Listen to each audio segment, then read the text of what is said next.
김예수님, 오늘은 부활제 6주간 토요일입니다. 복음 묵상 함께 하도록 하시겠습니다. 성부와 성자와 성령의 이름으로 아멘. 오늘 복음도 역시 예수님께서 최후의 만찬 때에 제자들에게 하시는 말씀 요한복음 이어지는 거죠. 오늘 복음도 너희가 이제 내 사랑 안에 머물러 있어라. 나는 포도나무에 너희는 가지다. 그 계명을 지키고 있으면 또 그리고 나한테 그렇게 내가 많은 열매를 맺고 있다면 나한테 내 이름으로 청해라. 그러면은 너희가 하느님 아버지로부터 모든 것을 받게 될 것이다. 내가 대신 청해 주는 게 아니라 너희가 내 이름으로 청해라. 그러면 많은 것을 받고 너희는 이제 기쁘게 살 수 있을 거다라고 말씀을 하시는 건데, 복음 묵상이 아니라 복음을 한번 읽어보도록 하겠습니다. 요한이 전한 거룩한 복음입니다. 그때 예수님께서 제자들에게 말씀하셨다. 내가 진실로 진실로 너희에게 말한다. 너희가 내 이름으로 아버지께 청하는 것은 무엇이든지 그분께서 너희에게 주실 것이다. 지금까지 너희는 내 이름으로 아무것도 청하지 않았다. 청하여라 받을 것이다. 그리하여 너희 기쁨이 충만해질 것이다. 나는 지금까지 너희에게 이런 것들을 비유로 이야기하였다. 그러나 더 이상 너희에게 비유로 이야기하지 않고 아버지에 관하여 드러내놓고 너희에게 알려줄 때가 온다. 그 날에 너희는 내 이름으로 청할 것이다. 내가 너희를 위하여 아버지께 청하겠다는 말이 아니다.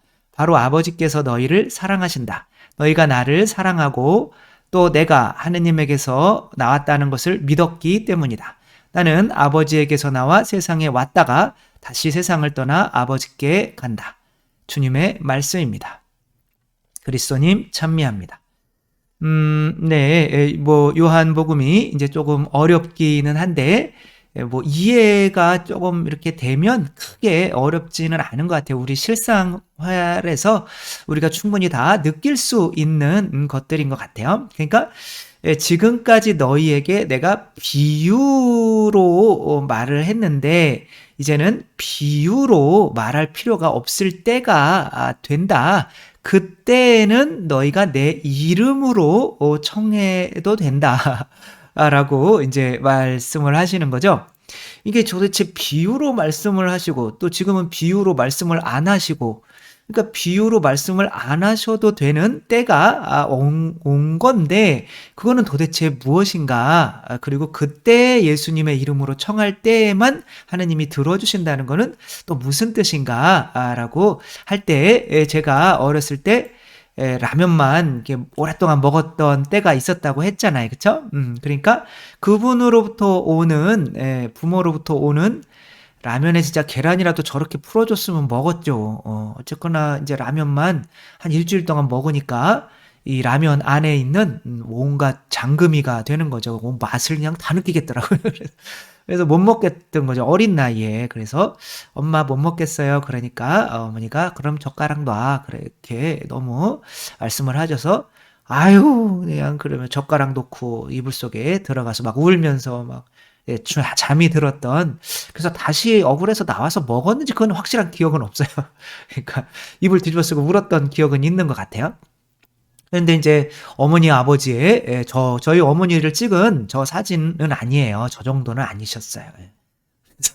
근데 이제 그런 손과 발이 이제 막 그렇게 부르트시고, 그때는 다 그런 어머니는 하우스 밭에 나가서 땀 흘리면서 그렇게 일하시고 아버지는 건축 현장에서 일하시고 하니까 이제 막 굳은 살들이 배기시고 막 그러는 거죠. 그러니까 너무 부드러운 손으로 만져볼 때는 이게 너무 막 이렇게 왜 고생하시지? 보니까 나한테 라면을 주기 위해서 이렇게 고생을 하시는 거예요. 그러니까 어린 나이에도 그게 묵상이 되더라고요.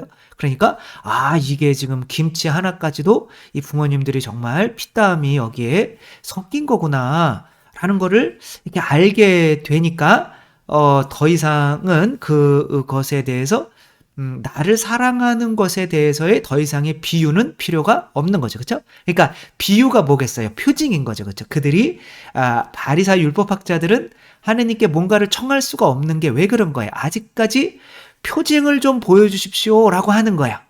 근데 예수님 자신이, 살과 피를 내어주시는 예수님 자신이 십자가에 매달린 예수님 자신이 바로 이 굳은 살이거든요. 이미 표징이거든요. 그렇죠? 그러니까 예수님을 이제 그 비유를 내가 온전히 믿게 되면 더 이상 다른 비유는 필요가 없어지는 거죠. 그렇죠? 이제 하느님이 너 사랑하셔라고 하면 끝나는 거잖아요. 근데 예수님께서는 하느님이 사랑하신다는 것에 대한 굳은 살이란 말이에요. 비유란 말이에요. 그러니까 아직까지도 하느님이 날 사랑하시나 안 사랑하시나 조금 예수님 저 좀 성체 영할 때 성체가 좀 입안에서 뜨겁게 해주세요. 제 몸이 좀 뜨겁게 달아오르게 해주시고 몸이 좀 붕 뜨게 해주시고 아니면은 예수님의 음성이나 이런 걸 좀 들려주세요. 막 이렇게 하고 있다는 것은 아직까지는 하느님의 사랑을 믿는 거예요? 안 믿는 거예요? 안 믿는 거죠. 그렇죠? 그러니까 비유가 이 표징이 필요한 사람은 지금 하느님의 자녀의 수준의 본성에 오른 사람인가요? 아직은 그 본성이 안 된 사람인가요? 아직은 그 본성까지 오르지 못한 사람인 거죠. 그렇죠? 그러니까 주고 싶어도 그 본성까지 오르지 않은 사람에게 무언가를 줬다가는 그 은총을 이 사람이 잘 쓸 수가 있을까요? 못 쓸까요? 못 쓰겠죠. 그렇죠? 어린 아이가 이렇게 차를 몰고 나와가지고 지금 막 가다가 경찰 아저씨한테 붙들렸죠? 아이가 이제 나는 운전면허 있는데요? 뭐 이러는 표정이잖아요. 그쵸? 그랬더니 어디서 따셨어요? 뭐 이런 경찰이 뭐 이러는 건 아니겠죠? 그래서 아이는 본성이 지금 부모가 자동차를 사줘도 그 자동차를 움직일 수 있는 그걸 유용하게 쓸 수 있는 능력이 안 된 거죠. 그렇죠? 그러니까 아이는 아직 부모의 본성까지 올라오지는 못한 거죠. 그러니까 이 아이가 부모에게 사랑을 받고 또 사랑을 받고 내가 부모처럼 할 수 있다. 그 사랑을 받고 또 내가 노력해서 그렇게 조금씩 부모의 수준까지 올라왔을 때 부모가 이제 운전면허 따면 차도 사주고 뭐도 해주고 해줄 수가 있는 거죠. 그렇죠?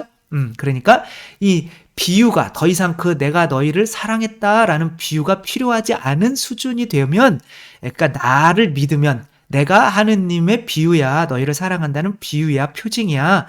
그거를 믿어버리면 이젠 그 사람은 예수 그리스도와 한 본성이 된 것이기 때문에 예수 그리스도의 이름으로, 예수 그리스도의 이름이 본성이란 뜻이에요. 그렇죠? 태어나면 뭐를 져줘? 이름을 져주죠. 그렇죠? 그러니까 태어난다는 거는 태어날 때 갖는 성질을 뭐라고 그래요? 본성이라고 하는 거죠. 그렇죠? 그러니까 이름과 본성은 같은 말이거든요. 그러니까 예수님의 이름으로 청하라라고 하는 거는 너희가 나와 한 몸이 된 거예요. 이제 더 이상 비유가 필요 없는 거예요. 그럴 때는 이제 하느님의 자녀이기 때문에 청해도 된다 하는 거죠. 그렇죠?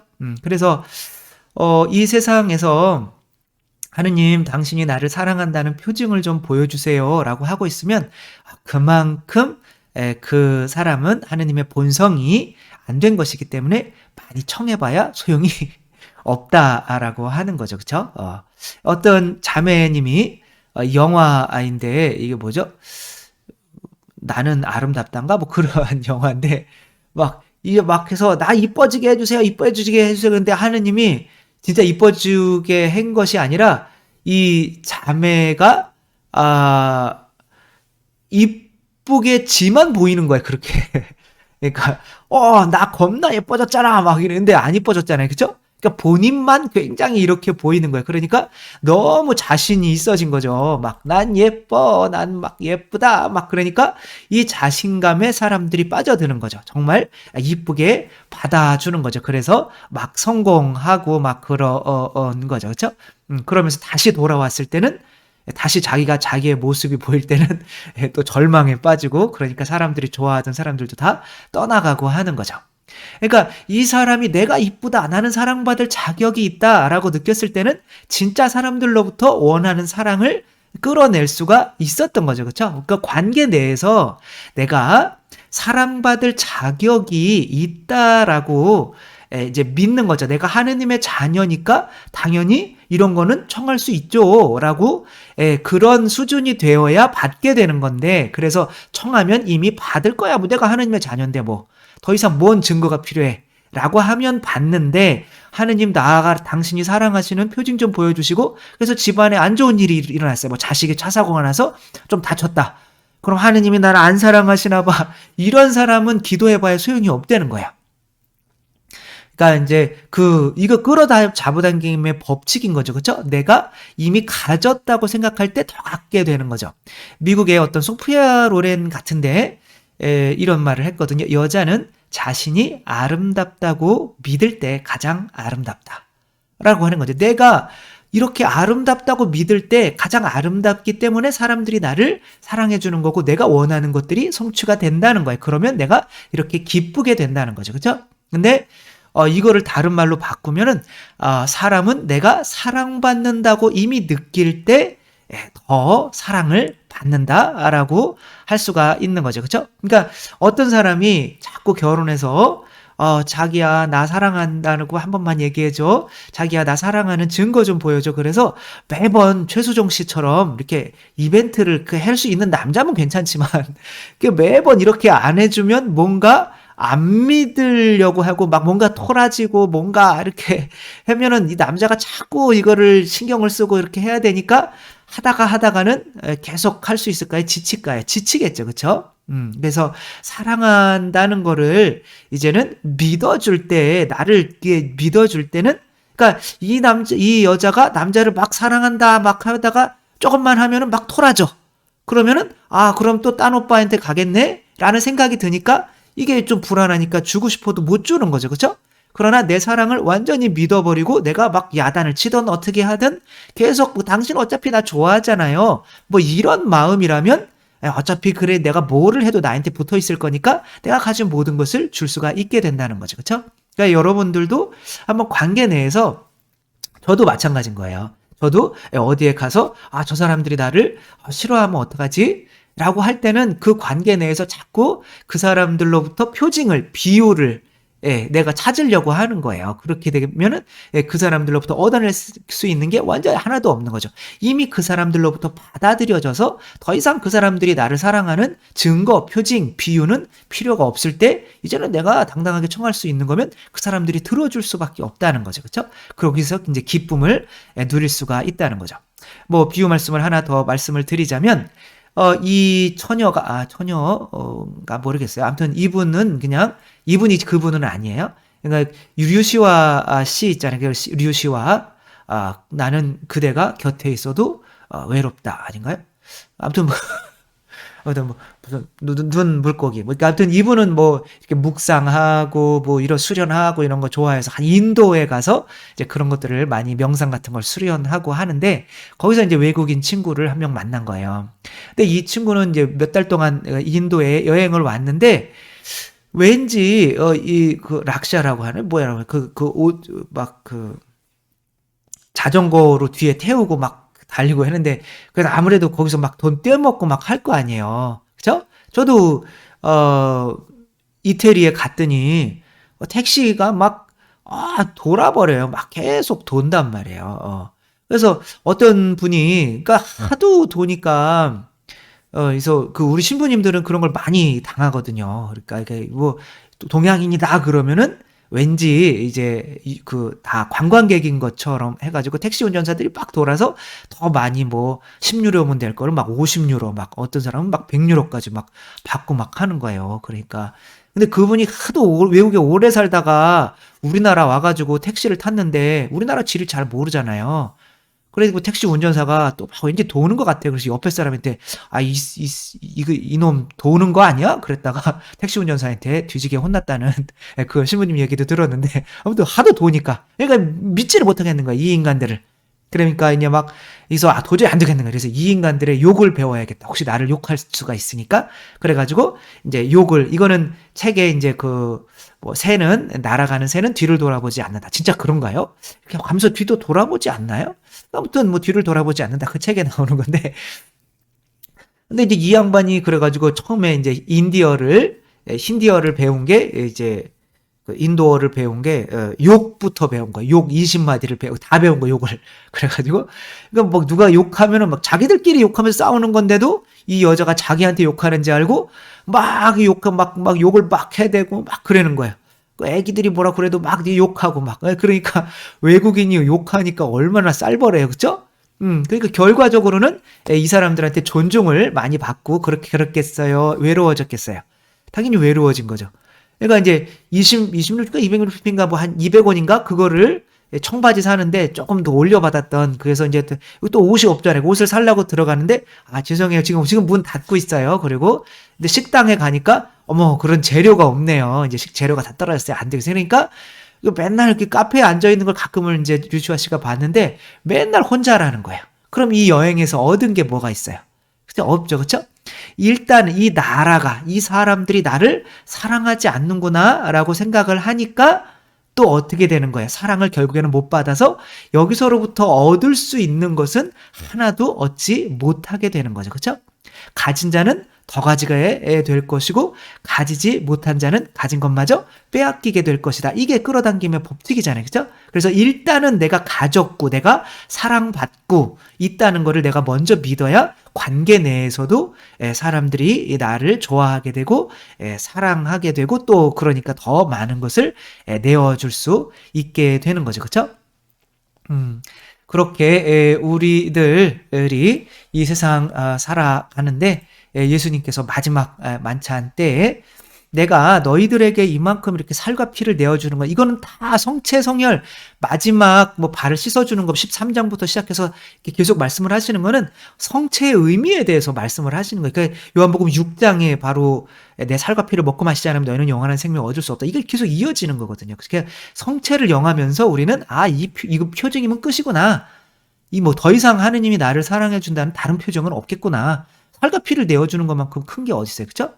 이제 그렇게 되면 그때가 되면 너희가 이제 내 이름으로 너와 내가 한 몸이니까 내 본성이 된 거잖아. 그러니까 내 본성으로 너도 하느님의 자녀니까 내가 하느님의 자녀인데 이런 거 좀 청해도 되지 않아요?